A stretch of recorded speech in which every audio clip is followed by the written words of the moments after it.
ప్రభునందు మాకు అత్యంత ప్రియులైన దేవుని ప్రజలైన ప్రతి ఒక్కరికి యేసుక్రీస్తు వారి శ్రేష్టమైన పూజ్యముదగిన నామం పేరిట శుభాలు ప్రకటిస్తున్నాను. బాగున్నారు? మీరంతా క్షేమంగా ఉన్నారు కదా? ప్రతి ఉదయాన్నే లేచి మనం కాసేపు ప్రార్థన చేసుకున్న తర్వాత దేవుని వాక్యాన్ని పఠించిన తర్వాత ఒక వాగ్దానాన్ని బైబిల్లోంచి మనం ధ్యానం చేస్తున్నాం. పరిశుద్ధ లేఖనాల్లో ఆదికాండం మొదలుకొని ప్రకటన గ్రంథం వరకు ఎన్నో వాగ్దానాలు మనందరి కోసం పొందుపరచబడి ఉన్నాయి. అవి కొంతమందికి దేవుడు ఆ కాలములలో ఆ వాగ్దానాలు ఇచ్చినప్పటికీ కూడా ఆధ్యాత్మికమైన రంగంలో యేసుక్రీస్తు ప్రభు ద్వారా ఆ వాగ్దానాలు మనం కూడా క్లెయిమ్ చేసుకోవచ్చు. ఎందుకంటే లేఖనాల్లో పొందుపరచబడిన ప్రతి వాగ్దానం యేసు ప్రభువులో అవును అన్నట్టుగానే ఉన్నాయని అపోస్తలుడైన పౌలు తెలియజేశాడు. దేవుని వాగ్దానాలు మనందరికీ బలాన్ని, ధైర్యాన్ని, మనోనిబ్బరాన్ని ఇస్తున్నాయి. దేవుని యొక్క వాగ్దానాలు మనకు సంతోషాన్ని కూడా ఇస్తున్నాయి. ఆయన కొరకు ఎదురు చూచే భాగ్యంలోనికి మనం నడిపిస్తున్నాయి. ఈరోజు వాగ్దానంగా పరిశుద్ధ గ్రంథం తెరిచి 32వ కీర్తన 11వ వచనాన్ని చదువుకుందాం. Psalm 32 and verse 11. నీతిమంతులారా యెహోవాను బట్టి సంతోషించుడి, ఉల్లసించుడి. యథార్థ హృదయులారా మీరందరూ ఆనందగానము చేయుడి. మీరు ఆనందగానం చేయండి, సంతోషించండి అని ఒక సూచన ఇచ్చినట్టుగా ఈ వాక్య భాగం ఉన్నప్పటికీ కూడా దానిలో ఉన్న ఒక వాగ్దానాన్ని మీ ముందుకు తీసుకురావాలని కోరుతున్నాను. అదేనంటే యెహోవాను బట్టి మనకు సంతోషం, యథార్థ హృదయంతో బ్రతికేవాడు ఆనందగానం చేస్తాడు. ఈ మాటలు గుర్తుపెట్టుకోవాలి మీరు. నీతిమంతులారా అని సంబోధించాడు.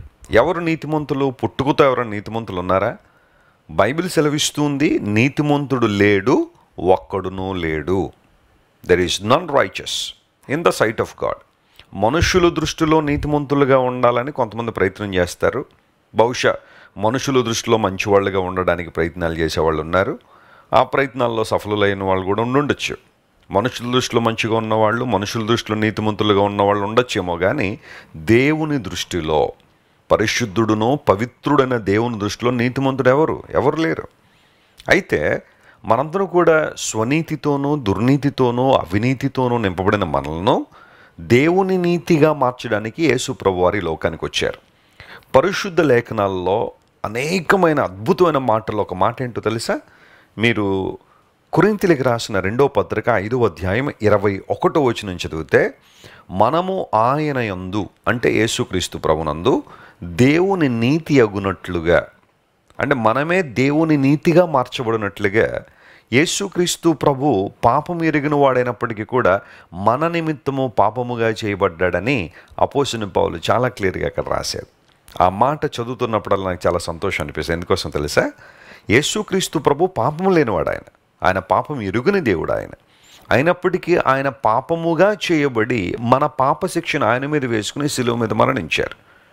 మన పాపాలను ఆయన భరించాడు. ఎందుకంటే మనము ఆయన ద్వారా, క్రీస్తు ప్రభువు ద్వారా, క్రీస్తు ప్రభువు యందు దేవుని నీతి అగునట్లుగా, మనం ఏ ఒక్కరు నీతిమంతులం కాదు, కానీ క్రీస్తు ప్రభువు ద్వారా మాత్రమే మనం దేవుని నీతిగా మార్చబడుతున్నాము. దేవుని నీతి మన హృదయాల్లో డిపాజిట్ చేయబడుతుంది.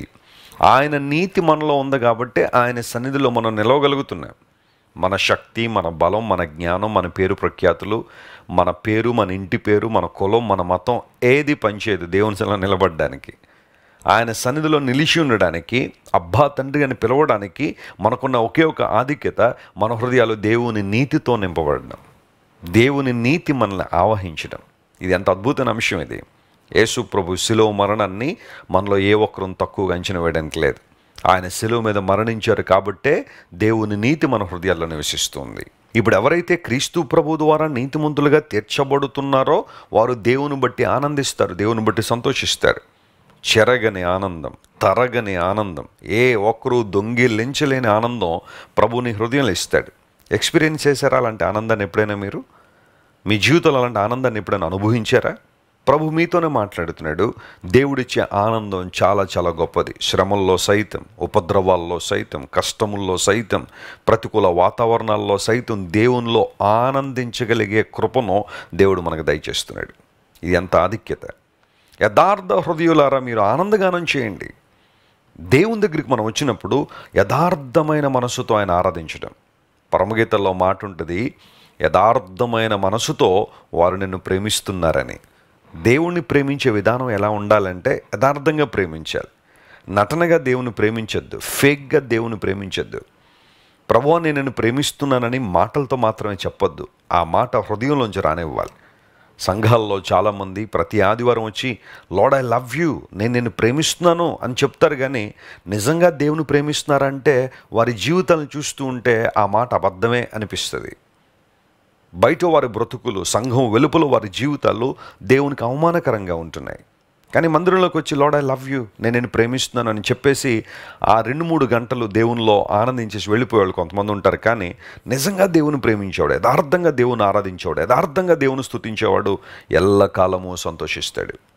నా ప్రార్థన, నా కోరిక మీరు అలాంటి ఆనందాన్ని అనుభవించాలని, అలాంటి సంతోషంలో మీరు నింపబడాలని. ఈ లోకంలో ఏమున్నా లేకపోయినా ఎవరు మీతో ఉన్నా ఉండకపోయినా ప్రభువులో మీరు ఆనందించడం నేర్చుకోగలిగితే, ఆయన సన్నిధిలో సంతోషించడం నేర్చుకోగలిగితే మిమ్మల్ని జయించేవాళ్ళు ఎవరు లేరు ప్రపంచంలో, మిమ్మల్ని కృంగదీసేవాళ్ళు ఎవరు లేరు. దేవుని ఆనందంలోనూ ముందుకు కొనసాగాలి. ప్రతికూల వాతావరణాలు లేవా, సమస్యలు లేవా అంటే ఉన్నాయి, కానీ అవి ఏనాడు కూడా దేవుడు మనకిచ్చిన ఆనందాన్ని దొంగిలించలేవు. ఎందుకోసం అంటే ప్రభుని హృదయంలో శాశ్వతమైన ఆనందాన్ని ఇచ్చాడు. ఈ రోజంతా ప్రభువులో ఆనందించండి. Rejoice in the lord. And again I say rejoice in the lord. ప్రభునందు ఆనందించండి. ఎన్నిసార్లు అని చెబుతాను ప్రభునందు ఆనందించండి అని పౌలు భక్తుడు చెప్పిన మాటను జ్ఞాపకం చేసుకుని let us rejoice in the lord and let us B glad in his presence and let us glorify his name. ఆయన నామాన్ని మహింపరుస్తూ, ఆయన సన్నిధిలో ఆనందిస్తూ, నీతితో నింపబడిన మనము నీతిమంతుడైన ప్రభువుని గణపరుస్తూ ముందుకు సాగిపోదాం. అలాంటి కృప దేవుడు మీ అందరికీ దయచేయనుగాక. ప్రార్థన చేసుకుందాం. ప్రేమగల తండ్రి, ఇంతవరకు మీరు మాతో మాట్లాడిన ప్రతి వాగ్దాన సందేశాన్ని బట్టి నీకు స్తోత్రాలు ప్రభువా. మా బ్రతుకుల్లో నీకున్న ప్రతి మంచి ప్రణాళికను బట్టి నీకు స్తోత్రాలు. మేము నీతిమంతులుగా చేయబడాలని పాపమెరుగున నీవు మా నిమిత్తం పాపముగా మార్చబడి మా పాప శిక్షను శిలువ మీద మరణించినందుకు నీకు వందనాలయ్యా. నీ ప్రేమను వర్ణించడం మా వల్ల కాదు, అంత గొప్ప ప్రేమతో మమ్మల్ని ప్రేమించారు. ఈరోజు ఈ వాగ్దాన సందేశాన్ని వీక్షిస్తున్న మా ప్రియులందరి హృదయాల్లో నీ ఆనందం, నీ సంతోషం ఎల్లప్పుడూ నివసించినట్లుగా మీరే సహాయం చేయండి. పరిపూర్ణమైన నీ కృపలో వారు వర్ధిల్లినట్లుగా కృప చూపించండి. ఘనతయు మహిమయు ప్రభావానికి మాత్రమే ఆరోపిస్తూ యేసుక్రీస్తు వారి శ్రేష్టమైన నామం పేరిట అడిగి వేడుకొనిచున్నాం తండ్రి. Amen, amen. God bless you dear friends. Have a wonderful day. Christ worship center ఓ బలమైన సంఘ ఉజ్జీవం. కొన్ని సంవత్సరాల క్రితం కేవలం 2తో ప్రారంభించబడిన పరిచర్య నేడు ప్రపంచవ్యాప్తంగా లక్షలాది మందిని ప్రభావితం చేయుచున్నది. రాజమండ్రి, సికింద్రాబాద్, బెంగళూరు, చెన్నై, నెల్లూరు, దుబాయ్, బెహ్రైన్, కరీంనగర్, విశాఖపట్నం, గద్వాల్, కొవ్వూరు, మలకపల్లి, శ్రీలంక, భూటాన్, అడ్డతీగల, పాలమూరు, ఒంగోలు, బళ్ళారి, కోరుకొండ, పోతవరం, నల్లజర్ల, వెంకటరామయ్యగూడెం, మచిలీపట్నం, ఇందిరానగర్లతో పాటు అనేక గ్రామాల్లో క్రైస్ట్ వర్షిప్ సెంటర్ ఆరాధనలు జరుగుచున్నవి. వాక్య సంబంధమైన ఉజ్జీవంలో, పరిశుద్ధాత్మ సంరక్షణలో కొనసాగాలనుకునే ప్రతి ఒక్కరికి మా ప్రేమపూర్వక ఆహ్వానాన్ని అందిస్తున్నాము. రండి, ఆత్మతో సత్యముతో ప్రభువైన యేసుక్రీస్తును ఆరాధిద్దాం. మీరు ఇంతవరకు విన్న దైవ సందేశం మరియు దేవుని సేవకులు చేసిన ప్రార్థన మీకు ఆశీర్వాదకరముగా ఉన్నదని విశ్వసించుచున్నాము. ఈ సందేశాన్ని మీ స్నేహితులకు, బంధువులకు షేర్ చేయండి. మీకు ఏదైనా ప్రార్థన అవసరత ఉన్నచో మా ఫోన్ నంబర్లకు కాల్ చేయండి. దేవుడు మిమ్మల్ని ప్రేరేపిస్తే విశ్వాసంతో సాగుచున్న ఈ పరిచర్యను ప్రోత్సహించండి. మరిన్ని వర్తమానాలు, పాటలు వినుటకు జాన్ వెస్లీ మినిస్ట్రీస్ అను మా యూట్యూబ్ ఛానల్ను సబ్స్క్రైబ్ చేసుకొనండి. ప్రభువైన యేసుక్రీస్తు కృప మీకు తోడైండును గాక.